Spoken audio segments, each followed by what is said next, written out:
here, the Barbel, I want to talk to you about what I am sat in right now. Brabus G-Wagon, welcome!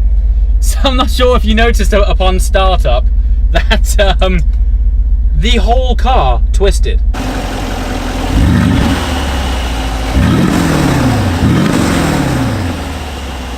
So that is a hint to how much power this car has. Now, into drive, handbrake off, conventional handbrake, no less. So just quickly, I've picked this up. You might have seen I do the odd video with Brittle motor cars. They have some quite tasty and specialist stuff. And when I saw they got one of these in, and the fact that I'd filmed with them already, I thought, you know what, I'm going to get in touch, because this is an opportunity to find out what the Brabus G-Wagon is all about. Because let's face it, they've become this cult icon of a 4x4. They're all over the place. You've got everyone from the Chelsea Chariot Brigade to hip-hop artists and everyone in between, and I want to know what is what. So let's hop on some proper roads and find out what the G-Wagon is all about.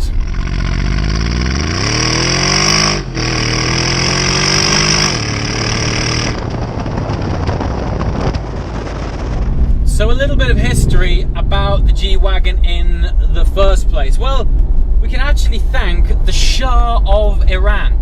Yep, Shah of Iran. I know you're thinking, but this is a German-made car. Well, yes it is, but back in the 70s, the Shah was actually one of the significant shareholders in Mercedes, and he thought it would be a great idea if the team could put their heads together and build a vehicle that was suitable for military application, which would make sense. Well, it looks like an armoured personnel carrier, right? It really does assume a tank-like status, and the reason for that is because it was literally designed to be at the receiving end of bullets. Just listen to the engine. Well, it doesn't hang around. Although it has all the steering feel of a bowl of treacle. I'd go so far as to say it's actually unpredictable. But despite this thing having 23-inch wheels on it, ride quality isn't quite as bad as I expected. It's no Rolls Royce, but when you look at this thing observationally, you can't help but think it has the aerodynamics of a house brick. It's riding 23-inch rims with low-profile tyres. It's not exactly the last word in dynamics. But what do we have here? Well, it's important for me to mention that this is the G700 inspired. Inspired because aesthetically, externally, it is identical to the Brabus G700.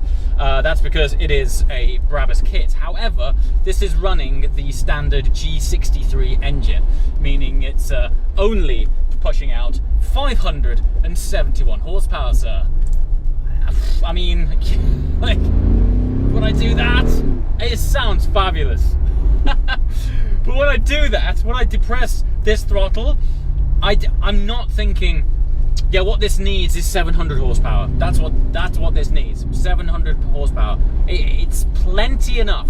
Particularly because the nature that you assume, the demeanor that you assume when you get in this isn't, I'm going to exploit all 700 horsepower of this. You just want to ball about.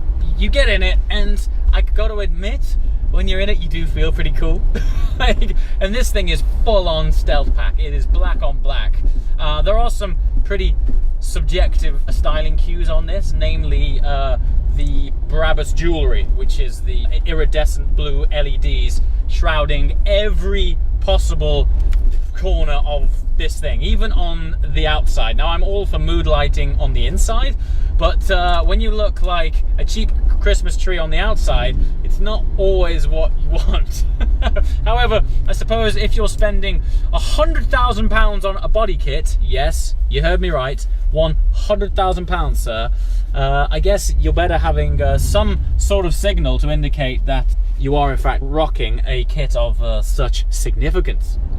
But of course, while the exterior is cool, majority of the time with these cars, you're going to spend it on the inside. I gotta say, it's plush. It is nice in here. I love this diamond stitch quilted breathable leather, and for me, I think it ties in the whole package nicely. Ooh, as does that.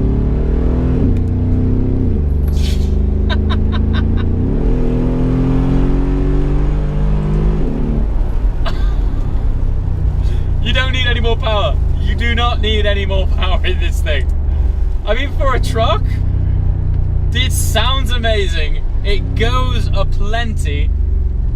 And let's face it, the majority of the time, if this is your daily, which I think most people would use this for, all you want is that. You just want that grunt. You want to know that you're in something cool, you're in something abnormal, you're in something special.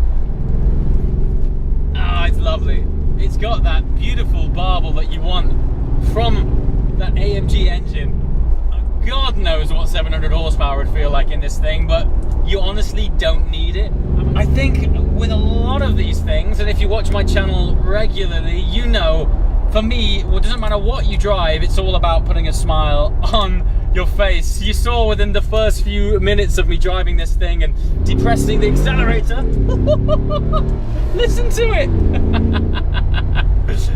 Yes, it's completely nuts. I mean, it sounds fantastic. If you just listen to the barble of this, of course, it is a C63 engine, 571 horsepower.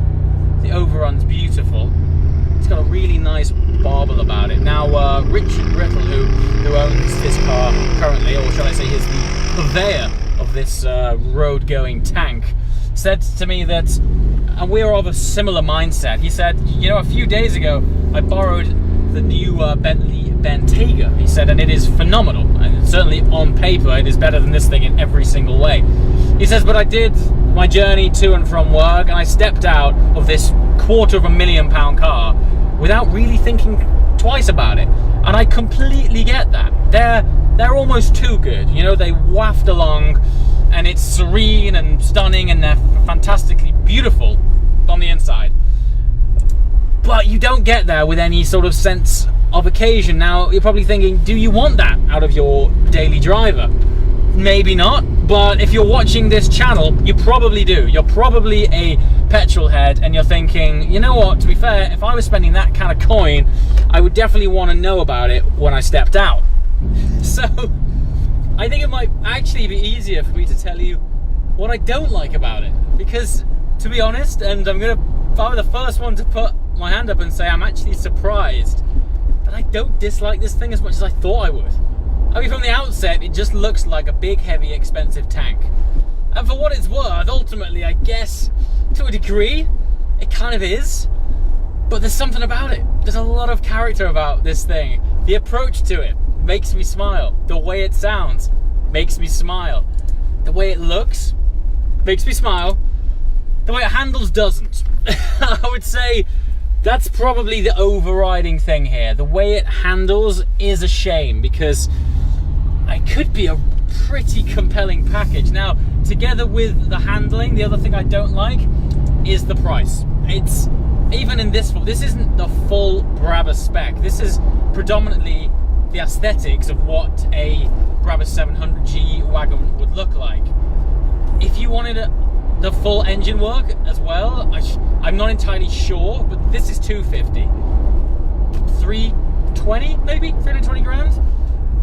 I don't know. It's hard to justify that on something that doesn't do something much better than the competition, but it does have the exclusivity factor. And I'm finding that in markets like this, for owners, for prospective owners, and for people that actually are fortunate enough to own one, that is valuable enough to justify it.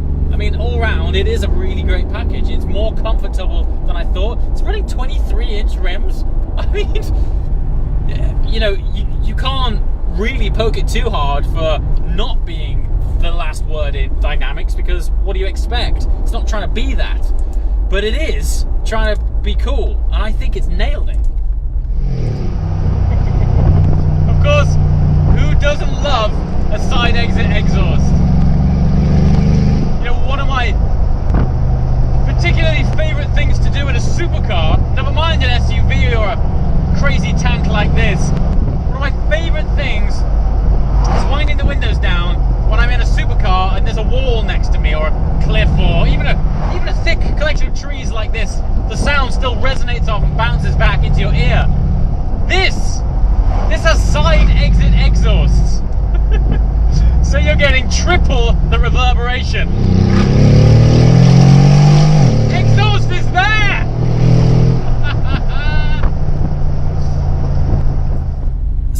funny way of summarizing this car. It's from a very niche standpoint. I've been very fortunate enough to have done Gumball for the last several years. And when you tell someone that your support car, your camera car, is a G-Wagon, they're always like, now that's cool. There's no real words why this thing is baller. But the reaction you get from this being your support car is, you don't get that reaction when you're driving any other 4x4 really. It seems to have this kind of status that is hard to put your finger on, but described in the right context, it's like, yeah, that thing is bang on the money. As always guys, thanks for watching. See you next time.